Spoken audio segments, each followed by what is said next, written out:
Most people don't fail because they're weak. They fail because they're afraid to change. What if the hardest fight of your life isn't against another person, but against the version of yourself you've accepted for too long? There are two kinds of pain: the pain of staying the same and the pain of becoming someone new. Hajime no Ippo isn't really about boxing, it's about that choice. Ippo Makinuchi is not special. He's not talented. He's not confident. He's not loud.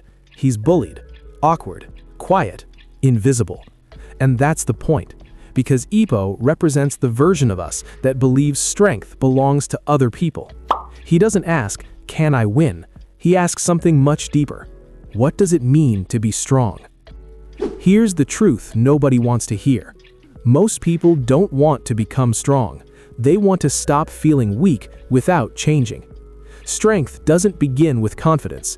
It begins with humiliation. Ippo didn't change because he believed in himself. He changed because he finally saw what weakness costs.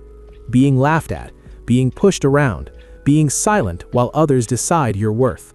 And here's the truth nobody says out loud. Pain is the invitation to transformation. This is real life. People don't change when life is comfortable. They change when staying the same hurts more than evolving.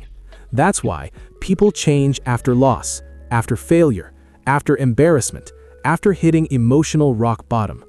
Growth is rarely born from motivation. It's born from desperation. If change requires suffering, is comfort actually the enemy? Boxing in Hajime no Ippo is not about violence, it's about confrontation. Every punch is a question. Are you willing to stand your ground? Every round asks, how much of yourself are you willing to lose to become someone better? Training is boring, painful, repetitive, just like real growth. No shortcuts, no montages, only consistency. Every opponent Ippo faces mirrors something inside him: fear, doubt, self-hatred, the voice saying you're not enough. Winning a match doesn't erase insecurity, it exposes the next layer.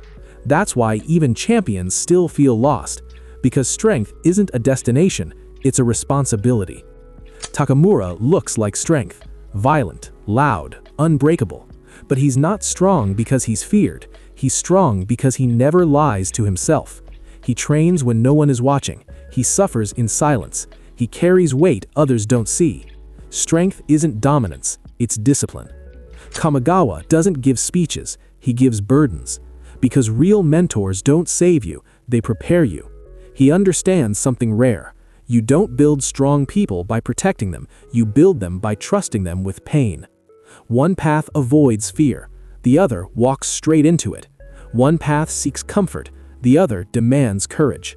Ippo chooses the second, even when he's terrified. That's the real victory. Everyone wants to change. Very few want to pay the price. Because transformation doesn't just add something to your life, it takes things away. In Hajime no Ippo, growth is never free. Every step forward costs Ippo something: time, comfort, certainty, sometimes even identity. When Ippo starts boxing, he doesn't just gain strength, he loses innocence. The boy who could laugh without consequence becomes someone who carries pressure. Expectations replace simplicity. The higher he climbs, the heavier it gets. That's the part most people don't talk about. Transformation demands sacrifice before it offers meaning. You stop being relatable to the people who stayed the same.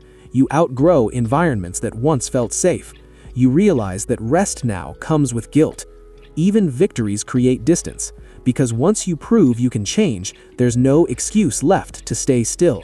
And that's terrifying. In the ring, every punch Ippo takes leaves a mark. Outside the ring, every choice he makes reshapes his life. Friends worry, fear increases, failure becomes public. Ippo keeps going anyway, not because he's fearless, but because staying the same hurts more. And that is the real price of becoming someone new.